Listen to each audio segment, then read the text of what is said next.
Hey everyone, Tyson the Subaru specialist from Subaru Prince George here. Today we're taking a look at the 2023 Subaru SolTerra with the luxury package. Now this is in the platinum white two-tone. Now I get asked all the time, what's the two-tone? So the two-tone is this black strip, the A-pillar, and the roof. So that is the two-tone portion, which is quite interesting. We only got the two tones. I'm not sure if they're not making these single tones right now. I mean, other dealers may be able to chime in, or you may have seen one in person, but that's just kind of what we've experienced. They actually switched our solid orders to the two tones. Now, I get asked about the charging all the time. This being the first full EV offered from Subaru, we've got our level 1 and 2 charger and our level 3. So they're locked right now. We're actually just a little cold, but yeah. Level 2 and 3 chargers. So we have a level 2 installed at the dealer, actually 2 of them. It comes with a level 1 charger, a house plug, 120 volt. I'll show you that. But first new offering, you've got lots of sensors on this vehicle. You've got them on the side, on the front bumper. I'll show you what that looks like inside, front end. You have a ton of lights, and I will show you guys this with the lights on. They're quite bright. They are not steering responsive. That is not something that is available in the SolTerra. You've got a functional vent. You know, EVs, you want to get the most aerodynamic that you can. Make sure you get as much distance out of your charge as possible. This customer, this one's going home with new owner tomorrow, opted for a set of tires. Tires in the 235/50 R20 are hard to come by right now, just the amount of tires out there, but they've got Michelin X-Ice snows. I just had to take this to another shop to get them balanced, and they turned out wonderfully. They drive very, very nicely. It's a heavy vehicle, and that adds some traction as well. There's a look at one of your side cameras. You've got integrated turn signals in the mirror. Now, they are eventually going to come out with this, but you've got these little doors, they pop up. That's where you will bolt in the crossbars. They're not yet available, they will be, so you can put accessories on the roof. But it's an interesting looking vehicle. More sensors on the side, on the rear next to my plate bag there. Of course, symmetrical all-wheel drive. SolTerra EV. Now you can pop the trunk from the key fob, and it is a different looking key fob than we're used to, but press and hold, up it goes. There's quite a bit of storage in here, far more storage than I was actually expecting the SolTerra to have. You've got a nice little LED cargo light. You can get the tonneau cover. The privacy cover is an accessory, it does not come standard, but that will hide everything from this level down. You've got hooks, you've got grocery bag hooks, and then you have fold down hook you can hook something on. So that's a very interesting way to do that. Now you have that on both sides. Underneath here, this is where you get your level 1 charger, the one that plugs into the house plug. And then this, you can actually increase the amount of storage you have by a little bit. It's adjustable and it folds right down. So you gain an extra couple inches of depth. Now, they don't come with a spare tire. They come with a fix-a-flat kit that is hidden behind here. It's a lot. There we go. And it's in the orange. You get the goop, your compressor. You can get a jack as an accessory. They do show that on the Subaru website,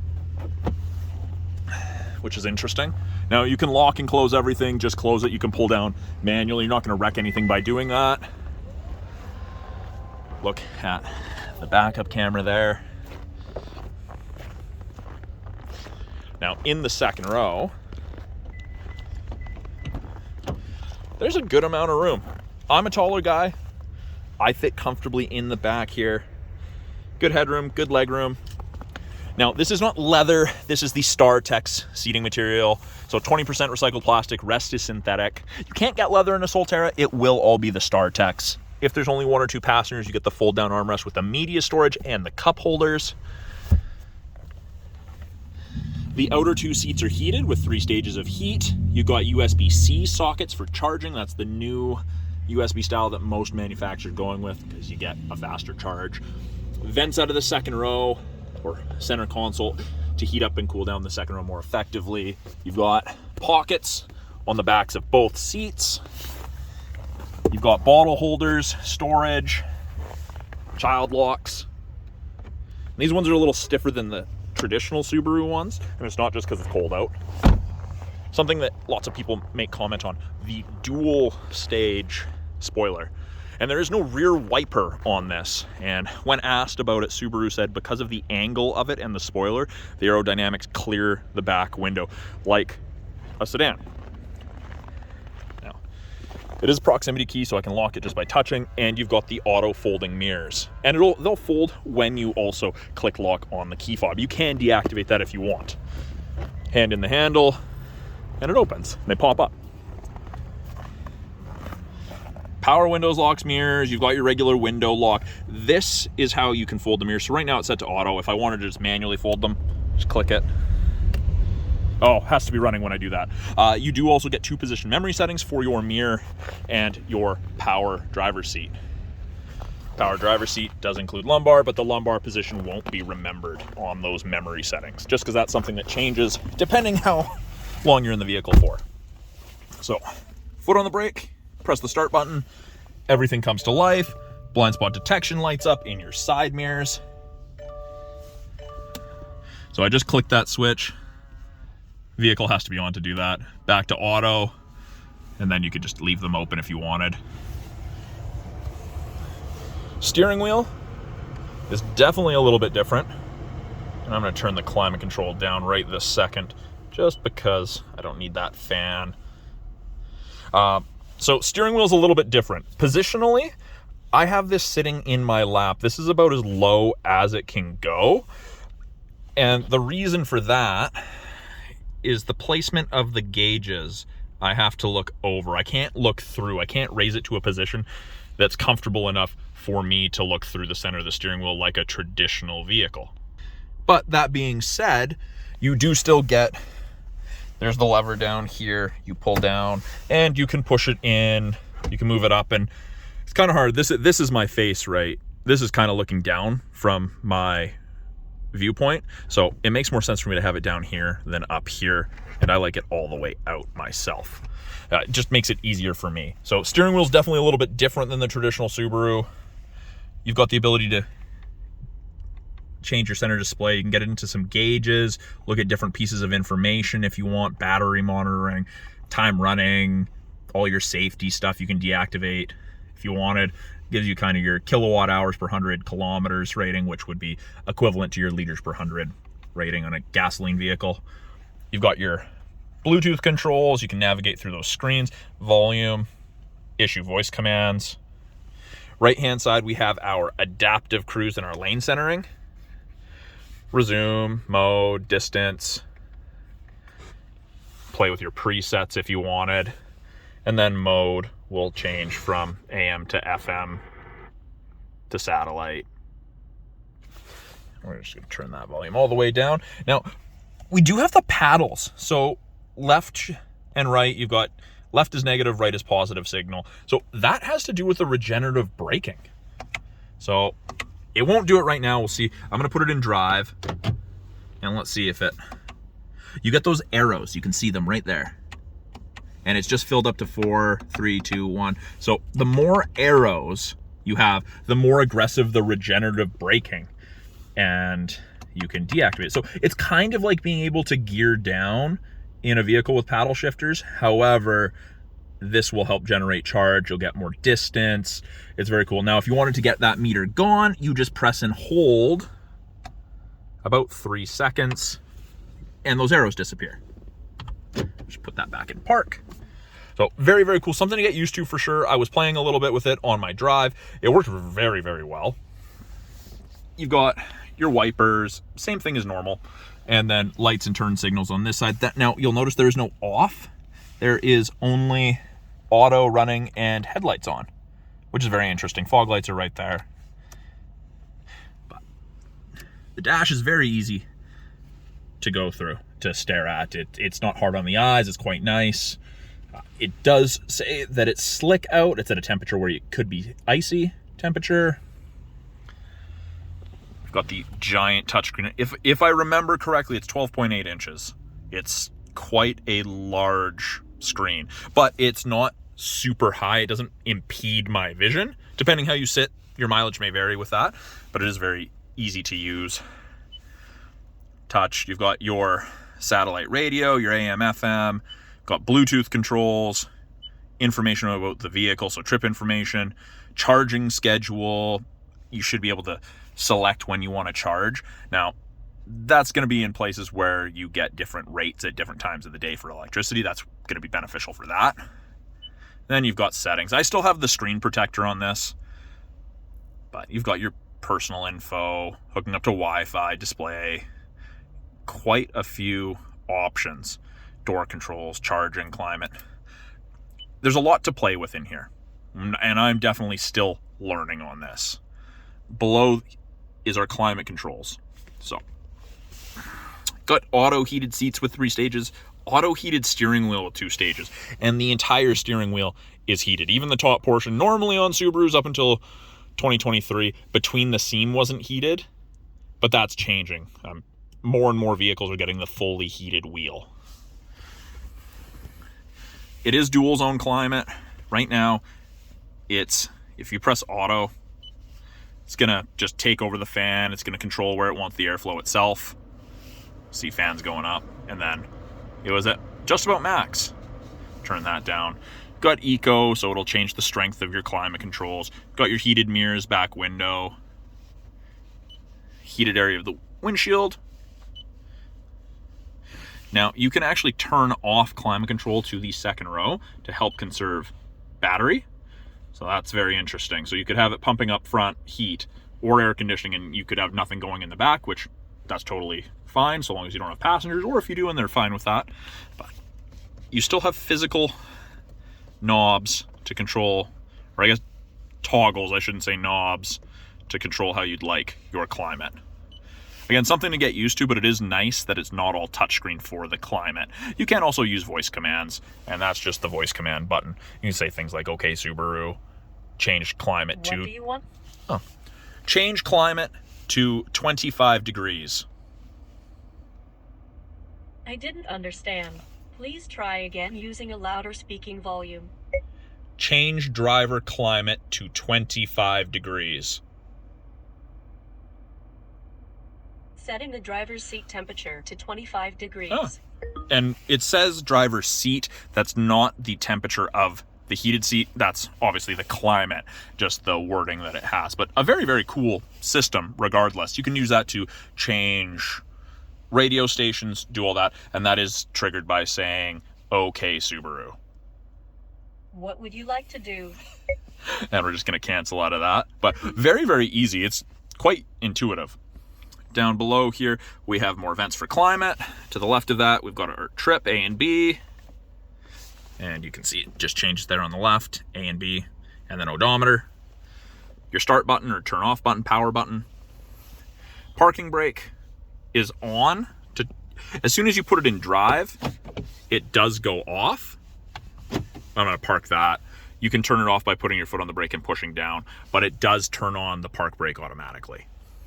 We've got our S pedal drive, which unfortunately I can't demo for you right now. There's not enough charge missing from it to need that, but that single pedal drive, it's a very interesting thing from what I understand. I haven't had a chance to use it, but I've done a little bit of research. I've done some watching some videos about S pedal drive, single pedal drive in some other vehicles. Very, very cool. We have auto vehicle hold, which unfortunately not available because my seatbelt is not buckled. But it's a brake holder, just like AVH and the Foresters, the Outbacks, all those other vehicles in our lineup. We've got 3 different drive modes, and it displays up here. So we've got normal, we've got power, which is going to make you go faster sooner, use more charge, or eco. You're not going to accelerate as aggressively. Your climate controls aren't going to be as strong, but you'll conserve more battery, which is what most people are going to end up using most of the time, especially in town. We've got the view button, which is very cool. So this is the 360 camera. So you press it, it gives you a whole look around the car. And then it gives you the top-down view.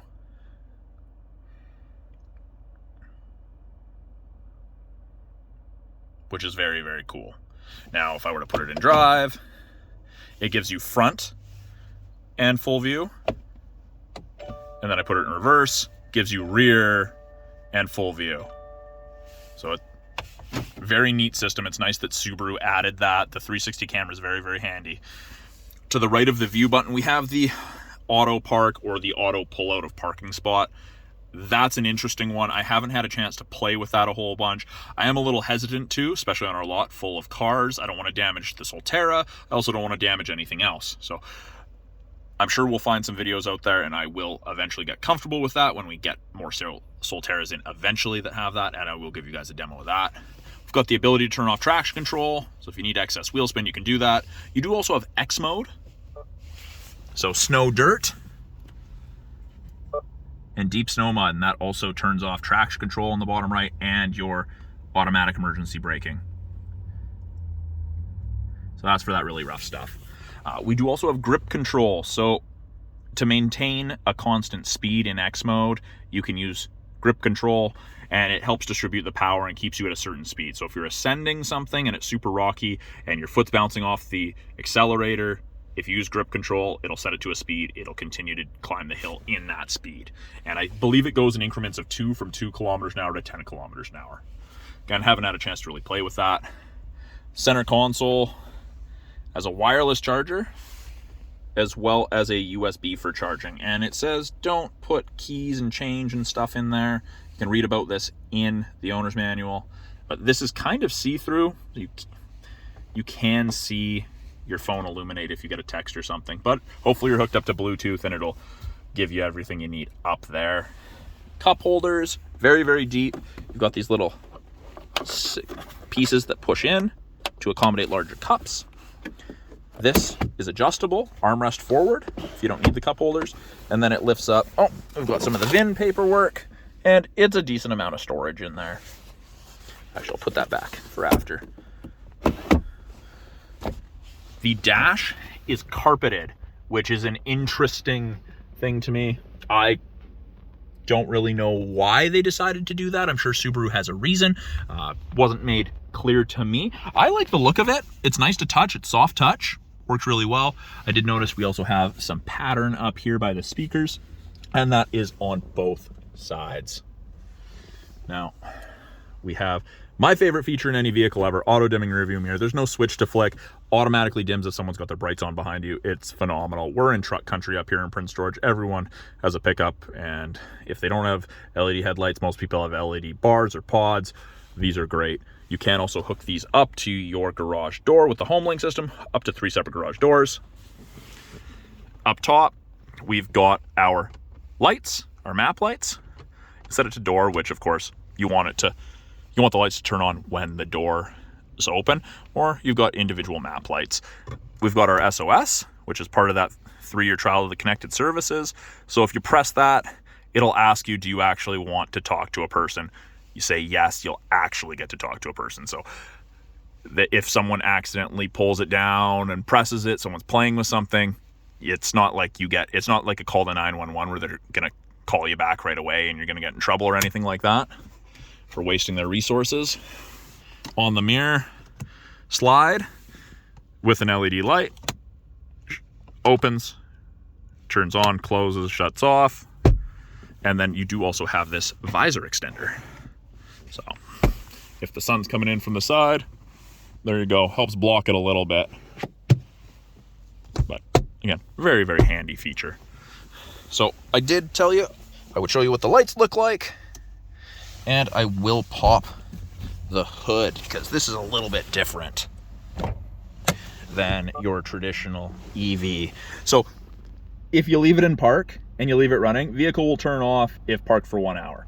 Yeah, that sounds right. We're going to do that.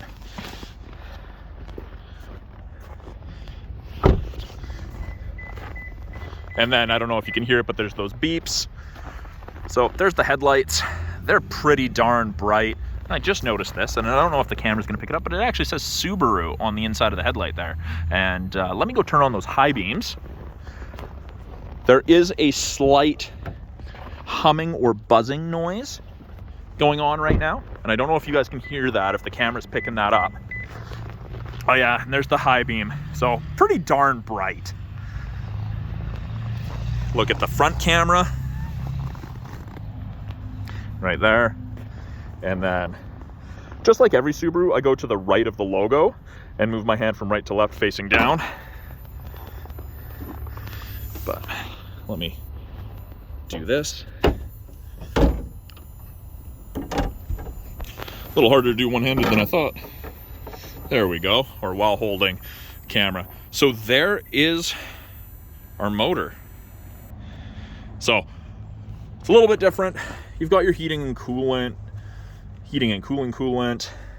You also have a regular 12-volt battery, and that helps run accessories. So if this battery discharges, you're gonna have some issues with your accessories. So you wanna make sure that that's topped up, just like a regular battery. I mean, if you're driving it regularly, that should not be an issue, but yeah, it's kind of busy. That's why you don't end up with a front trunk, a frunk, like you do in some of the other EVs, just the way Subaru's done it with 2 electric motors and then a third one with that battery for accessories, which is very, very interesting choice on Subaru's part to do that.